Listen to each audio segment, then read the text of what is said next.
Dubartiin haa jiraattu deessuu haadha leencaati. Haati gootaa tokkittiin haadha hunda keenyaati.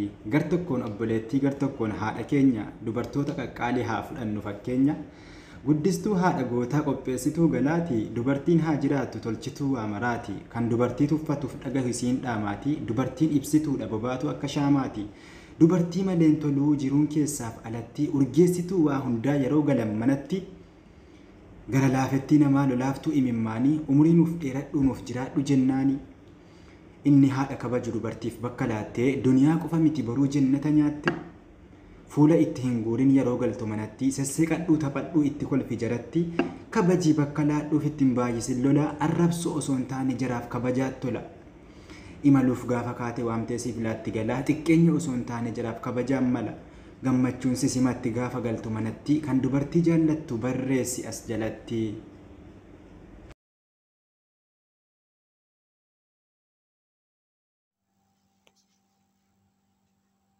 Ashama harka fuudhee nagaa waaqayyo isiniif haa ta'u. Jira jirtu ilmaan Oromoo hundumti keessan bakka jirtanitti nageenyi waaqayyo isiniif haa ta'u. Ana obboleettiin keessan nagaa kooti. Isinis akka nagaa taatan Rabbi biraa abdiin qaba. Jira jirtu fayyaa keessanii nagaa keessanii. Egaa ani nagaa koo irraa hafaadha. Isinis akka nagaa qabaattan Rabbi biraa abdiin qaba. Dhiifama isiniin jedha. Biyya kanatti waamamaatti maal jechaatiin isiniin jedha. Nagaa kooti galata Rabbii isinis akka nagaa taatan Rabbi biraa abdiin qaba. Bakkuma jirtanitti nageenya waaqayyo isinii qaqqabu jecha maatiin koo jechuudha. Egaa har'a yaada addaa tokko isinii qabadhee dhufeetiin jira. Har'a siifan firaa ol immoo maal fiddee dhufte laata jechuun keessanii oolu. Waama xiqqoo isheeti jira jirtu fayyaa keessanii miti. Maatii waatiin haalli man hundi nagaadha miti. Nagaa akka taatan abdiin qaba. Isiniin jedha nagaa kooti galata Rabbii fayyaa kooti isiniin jedha. Egaa har'a yeroo darbe viidiyoo wayii dalageetiin hin ture jechuudha. Viidiyoo waa'ee qarshiidhaan wal qabate yookiin immoo dhiirri qarshii na nyaate jedhu wal qabate wayii yaadattan jedhee yaada. Warroonni maatii koo taatanii warroonni maatii koo hin taane immoo isin siifan firaa olitti dabalamaa teessuma yaada waan ishii qabdu dhaggeeffatuu dandeessan isiniin jira. Nyaanni kan koo akka barumsa ta'uu fi ijoolleen baay'een isaanii akkasittiin qarshii nyaatamu maal jedhuun hin jiru miti. Biyya namaa yeroo dalagan warroonni koo yoo hin jiru baay'een isaanii jechuudha. Egaa viidiyoo sun akka barumsa ta'uu fi malee waan akkasii yookiin immoo namni qarshii nyaate illee hin jiruuti. Sababa isaaniitiif kan viidiyoo san dalagee haga dhuma warroonni hin dhaggeeffanne immoo jirtu. Waa baay'ee waan ajaa'ibsiifadde keessa. Waa tokko yeroo daawwannu haga dhumaa hin ilaallu jechuudha. Hin jarjarraan jechuudha. So viidiyoo sun haga dhumaatti hin laalle jechuudha. Warroonni haga dhumaatti hin laalle homaa miti azoshee haqa kee Rabbiin siif haa baasu warroonni naan jettan jirtu jechuudha. Koomentii irratti aaniin argee. Garuu warreen akkasitti koomentii namaaf kaa'anii haga dhumaatti warroota viidiyoo hin ilaalledha jechuudha. Yaanni sun viidiyoo sun haga dhumaatti maal akka jedhu warroota ilaalledha. Nayyaadha daqiiqaa 17 akkasiidha garuu dhuma isaa ilaalle jechuudha. So ani jechuun akka barumsa isiniif ta'uuf yookiin immoo piraank isa jedhan sanii yaaduma akka barumsa ta'uuf malee piraank illee miti. Jechaaf malee waa qarshii na nyaatameeti miti isiniin jedha. Warroonni immoo isa shomaa miti haqa kee Rabbi siif haa baasu jettanii jajjabeessitanis immoo galatooma asumaan isiniin jedha garuu waan qarshii nyaatamne isiniin jedha. Itti aansuudhaan har'a waa tokko haga dhumaa ilaaluudhaaf waa tokko hubachuudhaaf viidiyoo sana haga dhumaa ilaaluu qabnan jedhan akka kootti jechuudha. Maaliif yaadni nama sanaa fakkeenyaaf amma yoo fiilmii tokko ilaaltan xumuraan qabu beektanii jalqaba isaa jalqabnee dhiisuudhaaf hin dandeenyu jechuudha. Maaliif itti fufa waan ta'eef so akkasii jechuudha. Viidiyoon illee akkasii kanuma dhugaatti immoo akka akkasis ta'u hubachuudhaaf immoo haga dhumaa haga dandeessan tokko haga dhumaa ilaaluudhaaf. Laaluudhaaf yaala inni isiniin jedha. Kan kanarraan hafe immoo ittiin yaadni ani isin qabadhee dhufee har'a jechuudha. Hin goyyoominaa jechuudha. Akka gorsa tokkotti shamarran yeroo baay'ee jechuudha. Ifi warroonni immoo waan akkasii muddate shamarran warroota xiqqoo jechuudha kan dhiira kanaan golimmanii qarshii isaanii nyaataman abdii kutu jechuudha. Abdii kutu yookiin immoo abdii kutu qofa otoo hin taane irraa hin baratan jechuudha. Takkas hin muddatee jira. Qarshii kee yeroo si'a tokko jechuun egaa jaalalaatii goyoomte si'a tokko nyaatamuu dandeessaa jennu nyaatamteetta. Lammata hoo maaliif nyaatamti dubartiin takka?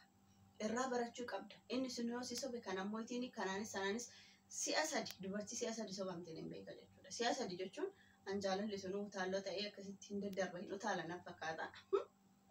Akkamittiin akka nama sadiitti darbe jechuun fakkeenyaaf nama tokko jaalatanii kaatanii nama biraa san jaalachuudhaaf baay'ee ulfaata jechuudha nama biraa san jaalachuudhaaf. Ka tokko immoo ani rabbumatti isaan badhaaseen si'a yoosu har'aan tana qabee inni sun miidhee darbee ka biraa sanis immoo jaalalli dafee isaan qaba ta'ee inni sunillee miidhee darba. Maaliif akkas taatu? Jechuun bakka obsa qabaachuu qabdu. Jaalalli jaalala yoo jaalalarree jaalattan waan hunda keessanitti of hin kenninaa jechuudha. Jechuun qarshii keessan qabachuu qabdanii yoo mootiin abbaa manaa keessa ta'e gaafuma wajjin jiraattu isa wajjin itti fayyadamuu dandeessa. Garuu kophaa kan keessatti otoo asitti gubachuu achitti hergitee inni achitti ashashagadaa'u ittiin dannasa jechuudha inni bakka inni oolu bakka inni buluu hin beektu jechuudha. So of eeggadhaa jechuudha. Ijoollee shamarranii keessa ijoolleen biyya arabaa hojjetan akkatti qarshiin dhufu hin beektu. Akkatti isin dadhabdan sa'aatii 24 akkatti hojjennu hin beekna jechuudha. Hundumti keenya jechuudha. Tokkorraa barachuun dirqama jedhee yaadanii jechuudha. Akka kootti jechuudha. Akka mataa kootti bakka nam tokkorraa ilaallee barachuun dirqama haga nurra ga'utti eeguu hin qabnu. Isa qofa waan jedhan mootiin warrumti isin muddatee warrumti mootiin hin jira miti. Si'a tokko nyaatamtanii lama maaliif? An jaalalli kun hin dhibamu. Dhugaa rabbii an jaalalli takka nama qaba jedhee yaadan akka kootti takka qofa si'a takka qabu. Lammata nama qabuudhaaf hin jiru isiniin jedha. Maaliifoo dhugaa hin beekan ani namoota hin beekutu jira jechuudha. Jaalalli kun akka hin beeku dhugaa akkuma kinoo utaalloo daddarbatee hin beekan nama tokko biraatti. An garuu jaalalli takka nama qabaa lammata nama qabuudhaaf yeroo namatti fudhata. Waa baay'ee jaalala qofaan osoo hin taane waanuma kamiin iyyuu yogguu miidhamtanii darbitan miidhama san irra deebitanii miidhamuu hin barbaadan jechuudha. So miidhamuurraa of eeggannoo godhaa isiniin jedha. Inni dabalataa ammoo tokko kanaadha. Warra shamarranii haga dandeessan tokko of eeggannoo godhaadha. Akkatti hojjenneef nuti beeka. Biyyatti gaafa galta sammuun keessan tumaraata. Yeroo biyyatti galle even koo shamarran jechuun shamarran biyya arabaa nuun jedhu silayyuu. Shamarran biyya arabaa akka hojjaa ganaadha. Garuu shamarran biyya arabaa jiran xiqqee waan nu xiqqeessa wayii fakkaatan garuu shamarran biyya arabaa beektuudha jechuudha. Shamarran biyya arabaa jechuun dhugaa rabbii jechuudha baay'ee beektuu ka jireenyi galeef ka rakkinni galeef ka waa hundi isheedhaaf gale jechuudha. Ka jireenyi hundi isheedhaaf gale jechuudha. Indaa'uun jechuudha dhiirri shamara biyya arabaa hojjettee galte fuudhee carra qabeessaan jedha. Maaliif seetan akkatti jiraattu ni beekti. Waan hunda barattee jirti. Waan hundaan qoramtee jirti.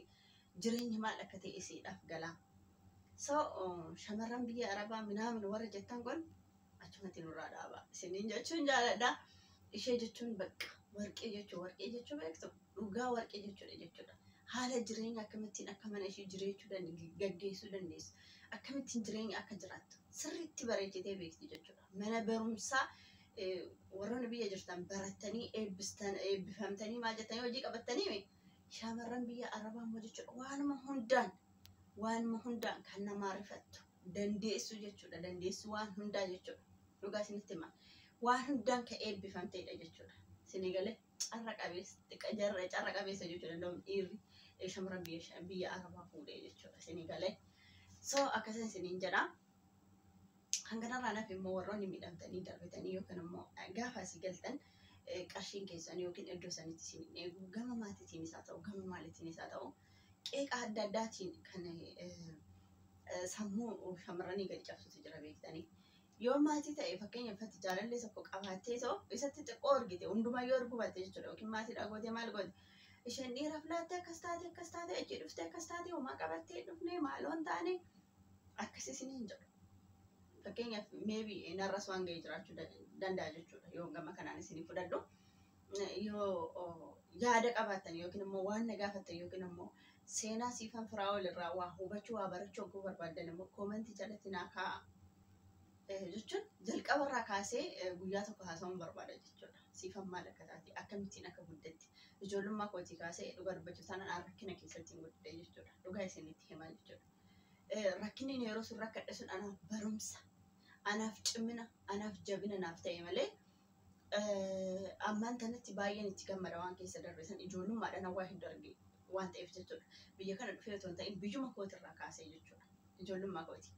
So mana namaatti jechuudha kanaan guddadhe jechuudha. Maal isin jechuu barbaade sananii seenaa siifan firaa ol hoguu barbaadde. Tokko lama jedhee jechuudha. Baay'ee dheerata waan ta'eef warri seenaa koo yookiin immoo ittiin waan hunda irraa baratanii yookiin barumsa isinii ta'uu danda'a yookiin jabina isinii ta'uu danda'a. Nuuf itti fufi yookiin immoo seenaa kan kennuuf qabadhu kootti jettan koomentii jalatti naa barreessaa. Isiniifin dhufa jechuudha viidiyoo biraatiin jechuudha. So maal isinii jechuu barbaade sananii warroonni yeroo asii galtan jechuudha qarshiin keessan badeetoo gamasiin isaa ta'u gamanaan jechuudha. Sammuun keessan isin tuqamuu qabu jechuudha. Anarraan tana hojjedhee xiiqatti ta'uu qabdan jechuudha. Akkam isiniin jedhu bakka isheen akkasii isheenumaan qabdu isheen maalodha isheenumaa fiddeen dhufne wantoota sammuu namaa tuqan waa hedduutu jecha namaatiin nama tuqa jechuudha. So isa san garuu isin maal gochuu qabdanii jecha namaatiif iddoo laatina. Jechi namaa warroota hamileedhaan gadi cabanii jechoota namaatiif jedhanii kaayyoo isaaniitii duubatti deddeebi'anitu jira jechuudha. Kaayyoo keessanii duubatti hin deddeebi'ina jechuudha. Maaliif baay'ee ulfaataadha jechuudha. Isinii galee otoo indoom akka ati otoo ati fakkeenyaaf ammaati otoo dhiira sanii ergiteetu akkasiin godhin yookiin xiqquma yeroo irraa callaste ishee dhiiraaf ergiti jaalallee qabdi jennaan dhiiraaf ergiti siin jedhu. Gama maatiitiinis qeeqa akkasii jiraachuu danda'a jechuudha.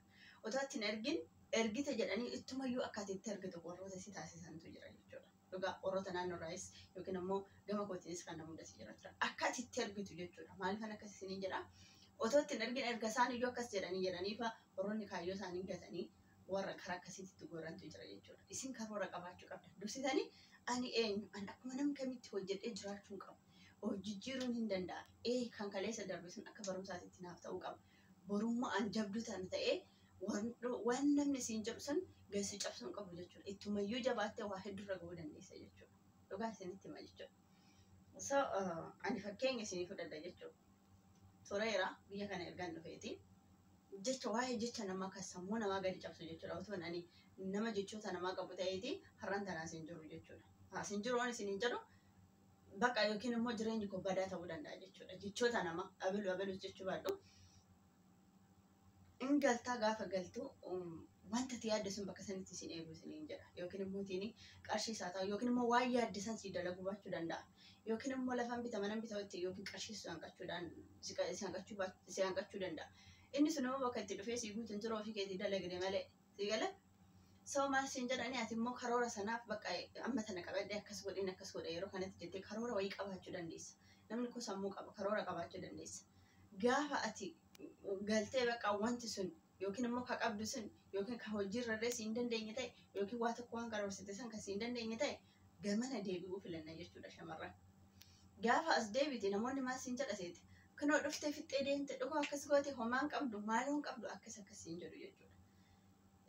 Hamileen isaan jechuun isaan fayyadaman sun gassi cabsuun qabu gongumayyuu jechuudha. Ittumayyuu ani fakkeenyaaf waa'ee kanaatirratti ittumayyuu jabduu ta'ee akkan ani dalagee of jijjiiru na taasise jechuudha. Akkan ofitti deebi'u jechuudha. Isin gala akka ofitti deebi'ee ani eenyu akkuma nama kamii akkuma nama sanaa ani jiraachuun qaba. Akkuma nama sanaa ani waa tokko qabaachuun qaba jedhee ofitti deebi'ee indoom namoota yeroo san naqee qannan galateeffadha. Maaliif isaan qeeqa isaanii san ana akka humna naa ta'e jechuudha. Isin gala akkasii homaan qabdu maalodhaa bakka dhuftee fixxee deebitee hin qabdu akkas barra jireenya keetii waanuma isaan hin dhiphisnetti isaan dhiphisa bar waanuma isaan hin gashine si gashaa isaan gashaa bar waan isaan hin galchine jechuudha. Maaliif atintu sammuu qabda ni yaadda. Dhugaa rabbii shamarran biyya arabaa sirriitti yaadullee dandeessi waa tokko dalagullee dandeessi dhiyaadha. Maaliif asitti rakkachaa kan jirtu akkamittiin akka dabarsitu waan isheen beektuuf jechuudha. So isaan garuu sana hin hubatan jechuudha. Isin galee akka waan ati yaada hin qabne tokkotti akka waan ati jiraachuu jaallanna jechuun akkuma isaan manni isaaniitti bareedu jireenyi biyya keessa isaaniitti bareedu yookiin dhala horatanii yookiin immoo mana ofii mana ho'aa keessa jiraatan nullee isaanii hawwina. Garuu wanta nu dhoorku takkatu jira yookiin wanti nu yaadne sun gaafa gallee iddoo san geenye bakka sanitti nu eegu jechuudha. Hin aarra jechuudha. Abdii kunna jechuudha. Isa kana jechuudha. Isaaniif qeeqa garuu nuuf immoo waa hedduu bakka waan sammuu kee tokko waan akkasiiti jechuudha. Malee jaalatee miti shamarran biyya Arabaa kan biyya namaa keessa gola namaa keessa kan teessu jechuudha. Dhugaa dubbachuuf taanaan otoo haalli sii mijateeti otoo wanti hundi siif guuteeti dhugaa isinitti himaati waggaa meeqa miti torbee takka biyya namaa keessa taa'uu hin filattu. Ani otoo qabeenyi akka fe'e qabeenya biyya namaa keessatti qabeenya akka fe'e otoo gamoo manaa kennan biyya namaa keessa jiraachuu hin jaalladhullee hin filadhullee dhugaa isinitti mufoo ta'e maaliifoo an biyya namaarra jiraachuu hin jaalladhu jechuudha. Otoo filaan filli kaa'e biyya koorra warra akkadhus maal jedhus biyya kootirra jiraachuu barbaada jechuudha. Isin galee akkuma nam kamii jireenya barbaada. Maatii keenya wajjin jiraachuu barbaada. Warri dhala qabnu dhala keenya hin hawwina jechuudha. Irraa fagaachuun barbaada. Garuu dirqama irraa nu fageessa jechuudha. Isin galee warroota sana dubanneedha jechuudha. Kan sammuun kee akka tuqamuuf otoo bakka kee hin rakkatin otoo bakka kee ati dafqasitti lolaastu otoo dhibamni kee isaaniif hin galin shamarran biyya Arabaa isheen akkasii isheen maaloodha isheen maalodha warroonni jedhan. Isheen akkasii abaluuf maaloo goote afanumman yeroo tokko maalin jedha seete yoo laatte iyyuu mirga isiiti garuu ati ofii keetiif barachuu qabda of miidhuu qabdu malee mirga isiiti dafqa isiiti gorsuu qaban malee isheen akkasii jedhan ittumayyuu yookiin nama balleessuu danda'a jechuudha. Oduun namaa ittumayyuu yookiin akka ati akkam isiniin jedhu jechuudha. Jechi namaa gadi nama cabsa akkam jedhee isiniin jiru warroota xiqqoodha kagaluuf jechuudha. Jechuun anis bakka jabaadhee namni sun akkas naan jedhee kakaayyoo isaa fuulduubatti hin deebine hin jira jechuudha. Kammoo namni akkas naan jedhee waama san xinxaalee bakka yookiin akka nama gadi wayiitti yookiin immoo akka nama sana bira qaqqabuu hin dandeenyetti of ilaalee hamilee ofii gadi of cabsuutu jira jechuudha. Eenyumaayyuu haa ta'u hamilee keessan gadi of hin cabsina jechuudha. Inni qabeenya qaboo ta'e anillee bor qabeenya qabaachuu hin danda'a. Hawaa jechuudha in argattan mina abbaatu amma kinoo tiiktook irraa Masuur Jamaan maaloodha sa'aatiin isaa warqiidha maara shamarran nu fixxee isiniin jedha kana. Wayi kun nama ajaa'ibaa bara. Masuur Jamaan sun namaa miisa hundisa dhuguma isiniin jedha bara. Nama miti akkuma keenya kana ji'a sagaliin dhalate ji'uma akkuma keenya kana ji'a sagaliin dhalate akkuma keenya kana dhalatee guddatee qabeenyatti dhufu. Akkamitti qabeenyatti dhufu? Hojjetee dadhabee argatee jechuudha. Akkasii jechuudha. Cimtanii namni tokko gamoo qaba, namni tokko makiinaa qaba, kan makiinaa oofus, kan xiyyaara oofus akkuma keenya ji'a sagaliin dhalate jechuudha. Hojjettee kaayyoo qabda yoo ta'e, karoora qabda yoo ta'e bakka feete hin geessa jechuudha. Xiyyaara sanuu hin binnaa anumatti isin hin jedhe yoo dhuunfattillee bituu hin dadhabne mootiin.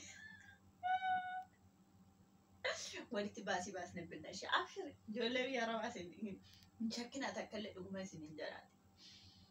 Akkasiin isiniin jira. Jechuudha kaayyoo qabaadha, karoora qabaadha, waan dalagdan irratti, waan hojjetan irratti jechoota namaatiif bakka hin laatina. Jecha namaatiif bakka hin laatina tasumayyuu jireenya kee kan jiraachuu qabu si qofaadha. Mana kee kan bulchuu danda'u. Karoora kee kan karoorsite san haga galma geessutti tattaafadhu. Fiigi yoo fiiguu dadhabde, deemi yoo deemuu dadhabde mootiin tiradhu yoo tirachuu dadhabde immoo daandisi maal jedhan waan akkasii isuma dhugaan isiniin jedha. Amma yoo cimtee jettee waan hin argeef ofuma kooti jechuudha. Jechi nama osoo ganna qaba ta'eeti dhugaa akka asitti bahee yookiin har'aan tan akkan har'a dhufee kokkolfaa isinitti haasa'u kana kokkolfaa isinitti haasa'u ture. Garuu jechi nama gadina qabeen beeku jechuudha. Dhugaa isinitti himaa jechuudha. Isin galee gaafa ati milkoofte immoo warri si jibbu sunuyyuu si jaallata jechuudha. Yeroo sana jechuudha yeroo waan akka waan badduu wayiitti fakkaatu sana siifan jechuudha. Siifan jechuudhaaf hin saalfatu ture. Har'aan tanatti garbaan waan hin jira miti akkasumara gamoo qabaadhee osoo hin taane hojjedhee ofii kooti of danda'ee akkasittiin asirraa gaafa kolfu garuu siifuu koo maaloo koo naan jedhu koo isaanitti dabalan jechuudha. Argisanii akkasittiin jaalatamtu jechuudha. Waan isiniin jechuun barbaade sananii dalagaa yoo qarshii qabaattan yoo humni keessan rabbiin fayyaa isin kennee dalaga keessan dalagattanii isin eenyumaayyuu ni caaftu jechuudha. Eenyumaayyuu dhugaan isiniin jira. Kana fakkaata. yaada qabdan immoo koomentii jalatti naa barreessaa. Viidiyoo biraatiin immoo isiniifin dhufa. Waan na gaafachuu qabdan immoo koomentii jalatti naa barreessaa. Na gaafadhaa isiniin jedha. Yoon balleesse immoo asumaan dhiifama naaf godhaa hundumti keessan hin jedha. Akkasii firaa'oleeti jechuudha. Warroonni maatii kontaan immoo maatii kotaa natti dabalamaa isiniin jedha. Warroonni maatii kotaa san immoo laayik sheer gochuuf hin dagatinaa isiniin jedha. Na jajjabeessaa isiniin jedha. Kan kanarraan hafe immoo dhugaa isinitti hima jechuudha. Waan irraa barachuu dandeessanii waan barbaadan koomentii jalatti naa barreessaa. Gaaffii na gaafadhaa. Viidiyoo biraa isinii dalaguu hin danda'a. Waan na gaafachuu barbaadan waan nama barsiisa jettan yoon balleesse bakka balleessetti immoo TV na gorsuudhaan na bira hin tarinaa dhugaan isinitti hima. Irra hin tarinaa jechuudha. Bakka balleessetti bakka kun waan akkasii kun sirraa hin bareedu. Waan akkasii kana balleessite jechuudha. Waan akkasii kana haaluma kam keessattuu ta'uu danda'a. Haala dubbii keessatti haaluma kam keessatti jechuudha. Yoon balleessi ta'e akkasaan isiniin jedha. Uummata gaggaarii, uummata gaggaarii baay'ee tokko isin jaaladha, iddoo tokko isin kabaja. Akkuma isiniif dhaame jechuudha. Yaada itti aanuu immoo isiniif qabadhee dhufaa waan barbaadan na gaafadha. Akkuma isiniin jedha koomentii jala naa kaa jechuudha. Yoon balleessa immoo dhiifamas naaf godha. Yaada fi qeeqa qabdan immoo koomentii jalatti naa barreessaa. Ani hedduu takkan isin jaaladha. Bakkuma jirtanitti hundi keessan of eeggannoo godhaa isiniin jedha. Egaa irraan deddeebi'u har'a akkanumaan qabadheetiin dhufe xiqqoo amma ta'e tokko narraa hubattan jedhee yaada. Bakka hin dogongoratti immoo naaf galcha. Hedduu takkan isin jaaladha. Laayik sheer gochuu hin dagatinaa. Baay'een isin jaaladha. Maatiin siifaan firaa ol. Laayik sheer gochuu hin dagatinaa. Isiniin jedha ofillee hin dagatinaa isiniin jedha. Jira aniif jira. Ana fi dalagee bakka hedduu gahuu hin danda'a jedhaati ofuma keessanii mooraal ifitti horaan isiniin jedha. Bakkuma jirtanitti nageenyi koo isin faana haa ta'u baay'ee tokko isin jaaladha hedduu takka isin jaaladha. Fayyaa naaf ta'a nagaa naaf ta'a isiniin jedha. Akka viidiyoo biraatiin walitti deebinutti baay'ee baay'ee.